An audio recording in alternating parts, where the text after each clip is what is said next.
Las estrategias de mailing han demostrado que tienen unos niveles de efectividad muy interesantes. Muchas empresas los están utilizando para llegar a un público masivo contando sobre un producto o un servicio. Hoy me encuentro con Carlos Acosta, que es el gerente de ventas de Código y Marketing, una firma muy interesante colombiana que presta este tipo de servicios de emailing. Y el reto que le hemos puesto a Carlos es que nos defina 6 aspectos que sean supremamente claves para tener en cuenta y ser muy exitoso a la hora de desarrollar una campaña de estas que se hace por correo electrónico. Carlos, bienvenido a nuestro programa, qué rico tenerlo con nosotros y sobre todo compartir este tema tan interesante. Bueno, muchas gracias, encantado de estar aquí con ustedes y listo pues para contar lo que pueden ser unos tips muy importantes para que cuando una compañía vaya a entrar en el mundo del mailing tenga los resultados esperados. Hay uno inicial, una de esas claves es lo que tiene que ver con la base de datos.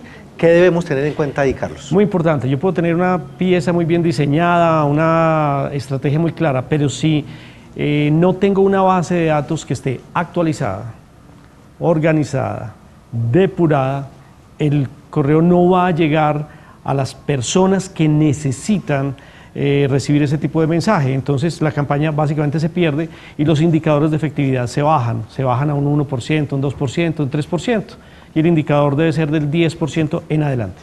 Muy bien, hay un punto, es cuando ya yo estoy en el cuerpo del correo electrónico y hay como unas partes. Obviamente ya hablamos de la parte de arriba, donde va la base de datos, donde van los mails de las personas. Abajo está el cuerpo del mensaje del que vamos a hablar enseguida. Pero hay un tema muy interesante que es el asunto. Exacto. Es qué pongo yo ahí para que realmente cuando la gente lo vea diga, uy, yo quiero ver a ver de qué se trata eso. De acuerdo, es muy importante porque hasta que las personas no abren el correo que les llega a su bandeja de entrada, la campaña no se ha visto. Entonces, si el asunto no es un asunto enganchador, no es claro, las personas sencillamente no lo van a abrir. Entonces, se necesita que antes de pensar en la pieza, o tan importante como la pieza que se envía por mailing, está el asunto. El asunto debe ser directo, debe comunicar parte de lo que viene en la pieza, el mensaje importante, y no debe ser superior a 12 palabras para que la gente no tenga que hacer un rollover cuando recibe el correo.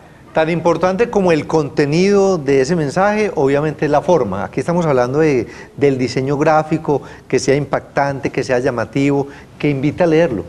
De acuerdo, el diseño gráfico en la pieza es fundamental porque cuando ya lo abro, si yo veo que el diseño no es un diseño limpio, sino que es un diseño recargado, que tiene muchos estilos, que tiene muchos colores, que tiene tramas, entonces yo sencillamente decido no verlo. En Internet estamos hablando de que las decisiones de ver un mensaje o no ver un mensaje son temas de fracciones de segundo. Entonces, si el diseño a mí no me engancha, sencillamente tomo una decisión de cerrar el correo o eliminarlo.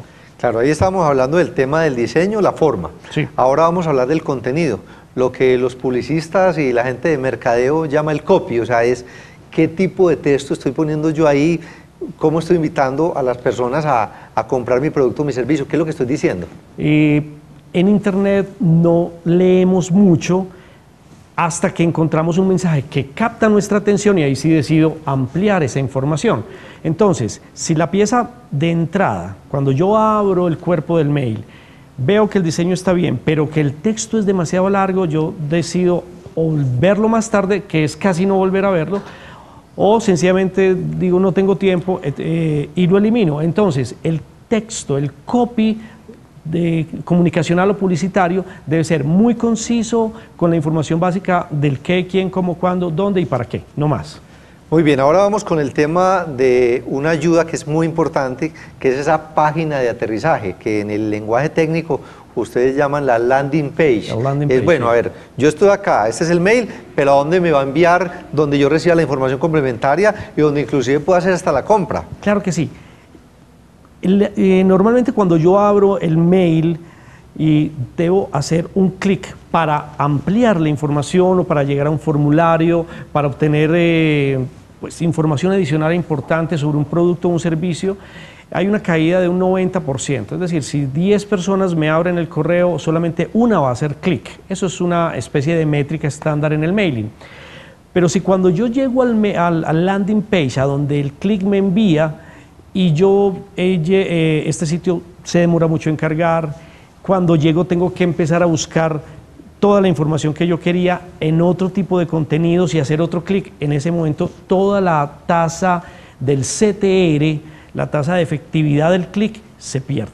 Claro. Entonces, si yo pues, hice un mailing, me lo abrieron 1000 personas, de esas 1000 personas solamente 100 van a hacer clic y de esas 100 luego llegan a un landing page que no está listo para recibirlo, entonces la efectividad que yo voy a tener en formularios o en compras va a ser muy poca.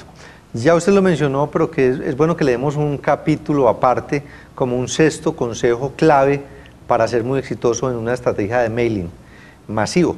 Y es lo que tiene que ver con la métrica. Hay que medir definitivamente y yo saber ese envío que hice, cuántas personas lo están abriendo, cuántos lo están leyendo, todas esas métricas. O sea, Internet, a diferencia de los medios análogos, de los medios tradicionales, nos permite saber exactamente cuántos y quiénes están interactuando con nuestra publicidad o nuestro sitio web. En el caso del mailing, la métrica es fundamental para saber cuántas personas me ven la publicidad, quiénes la ven, quiénes hicieron clic en un enlace, quiénes decidieron escribirme un correo, quiénes hicieron clic en un teléfono para llamarme o quiénes se dieron de baja, si tengo una especie de actividad asociada al CRM. Entonces la métrica es fundamental y si yo no tengo un buen sistema de métrica o mi proveedor no me da un buen sistema de métrica que me permita tomar decisiones en la estrategia y en las siguientes estrategias, pues también la estrategia va a fallar porque va a estar coja, no va a tener toda la información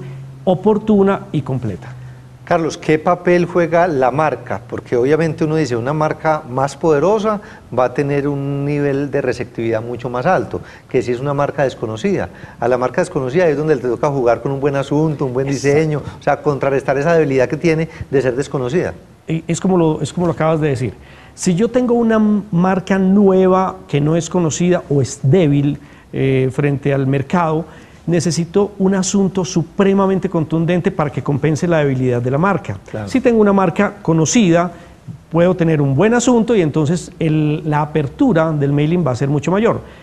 Y hay muchas compañías que también se equivocan porque tienen una marca muy conocida y entonces no le dan importancia al asunto y entonces ahí vuelve y cojea. Entonces, muy importante que la marca sea conocida o hacerla conocer, pero tanto o más que esto es el asunto. Carlos, el principal enemigo que tienen esas campañas de mailing masivo es una bandeja que se llama la bandeja de correo spam o correo basura. ¿Cómo contrarrestar que mis campañas de mailing no vayan a parar allá? O sea, no existe hasta el momento ninguna compañía que pueda garantizar que un correo no va a llegar a una bandeja de spam. ¿Por qué? Porque eso depende de una gran cantidad de factores que son tanto del usuario del correo como del servicio de correo. Lo que se busca es que la tasa de correo que rebota o se va a bandeja de correo no deseado tenga un porcentaje, digamos, manejable, que normalmente es del 5%, es decir, que yo mande 100 correos y de esos 100 correos, 5 me reboten por temas de niveles de filtro. Claro. Pero si ya ese nivel de spam es muy alto y supera el 5%, entonces inmediatamente los servicios como Hotmail, como Gmail, como Yahoo, inmediatamente te identifican y te marcan y puedes empezar a tener problemas con los spam traps. Carlos, resulta que yo quiero hacer una campaña de mailing masivo, de pronto tengo hasta una base de datos interesante en mi empresa. ¿Por qué contratarlo con una empresa especializada, como en este caso Código y Marketing, y no hacerlo yo mismo? Nuestra recomendación es, si tienes una muy buena base de datos fidelizada, actualizada, o sea, que esté en un buen estado, tú puedes hacer ese mailing in-house. Pero cuando ya necesitas crecer hacia bases de datos más robustas, llegar a más personas que no tienes en tu base de datos, entonces puedes buscar un proveedor externo que te ayude a engrosar tu base de datos o que te traiga nuevos prospectos, nuevos posibles clientes. Sí. ¿Sí? Entonces, digamos que el proveedor externo te puede ofrecer o nuevas bases de datos de nuevas personas que tú no tienes, o puede que su servicio sea más robusto que el que tú tienes. Ya la compañía debe decidir en qué momento tiene una buena base de datos y con eso está contento y trabaja por fidelizarla, o dice no, necesitamos vender más, llegar a más personas que nos conozcan más, y entonces vamos a buscar nuevas bases de datos y ahí ya es donde debe buscar ese proveedor externo. Carlos, de verdad que muchísimas gracias por estar con nosotros aquí en este programa de negocios y sobre todo con este tema tan interesante. Es muy interesante. Muchas gracias, Juan. Muy bien, este negocio, ya regresamos con nuestro siguiente tema.